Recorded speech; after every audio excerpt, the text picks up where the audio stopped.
girls, raise your hand if you remember the formula for area. Oh, me? Okay. Robin Story has been teaching for more than 30 years. I taught second grade for 28 years there in Altus.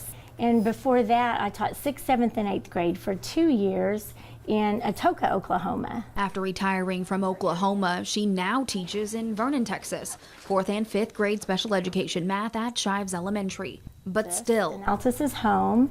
35 miles away from her school. It's about 45 minutes every morning and afternoon. We just travel. My husband and I, we're doing it together, so it's not too bad.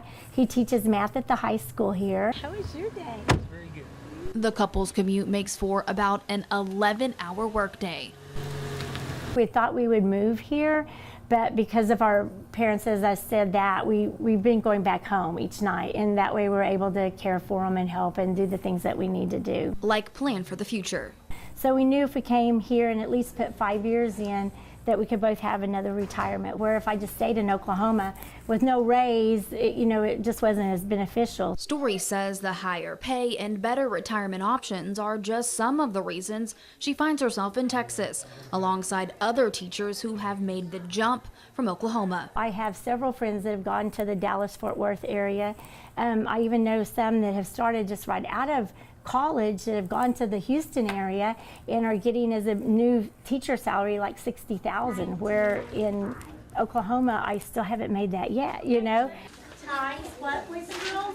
Also around the edges of Texas, it's not like it is, deeper in the heart of Texas, but it's still quite a bit more. We make $3,000 to $5,000 more than just across the border. With fewer students in the classroom. I do have one class that has 22, that's my largest, and then I have one class that has 17. 3 years ago in Oklahoma, when I left, I had 25 to 27 in my class. No. What do we put right here? I will tell you, anytime you get over 20, it makes a big difference. Grading papers or just having the kids in the classroom. Savory, do you have a pencil too? having more supplies, another plus. Even the little things like crayons and big ticket items like textbooks. Right now we have more current textbooks. Some of them aren't maybe as current, but we do have more current textbooks than we do right now in Oklahoma because they're just not the funds. She says her heart goes out to her fellow educators fighting for their students in Oklahoma. It almost makes me want to cry because I'm very proud of them. We are about to meet a teacher from Oklahoma just across the Red River from Robin Story. But first, let's compare some of the main reasons teachers consider when moving from their job in Oklahoma to Texas. One of them is income. A Cache, Oklahoma teacher makes $31,000 starting out. Over the state line in Vernon, Texas, starting pay is around $35,000. When you factor in time teaching, Texas teachers can earn more than a teacher in Oklahoma, so the salary gap gets wider.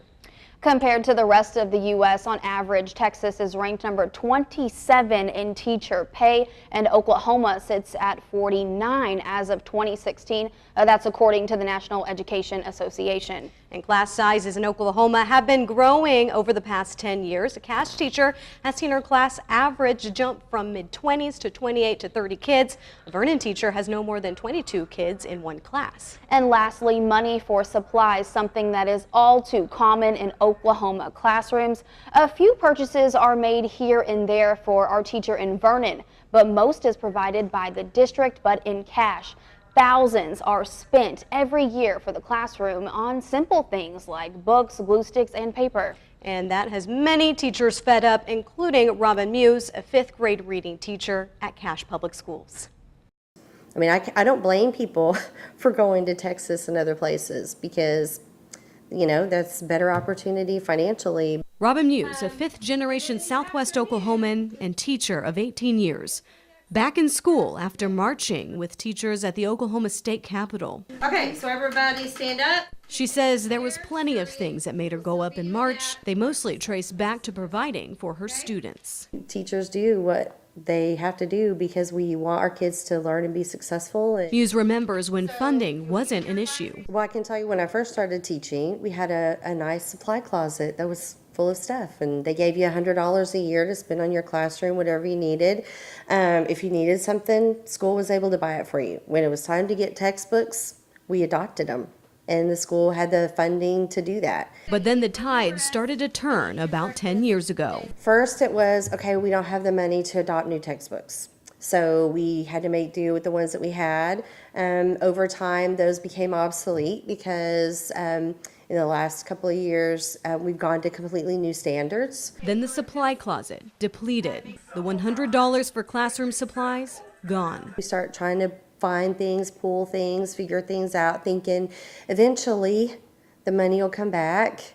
You know, maybe this is just temporary. Eventually we'll get money to get new textbooks. Muse says teachers started getting work on the side, like her and selling homemade signs with her husband, or other teachers getting a part-time job. It's almost like you have to do something extra. Muse says she comes from a family of teachers, so she isn't the only one to see state education funding drop, including stagnant teacher salary. Just for example, my mom has been teaching for 35 years and I almost make the same. And she has a master's degree. I didn't expect to get rich, but I did expect to have a living wage. With the teacher walkout over, there is still concern about Oklahoma classrooms like Muse's catching up to the rest of the U.S., even to schools across the Red River.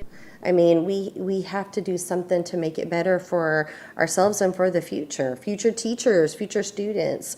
If we don't do something now, you know, we're going to continue to lose teachers.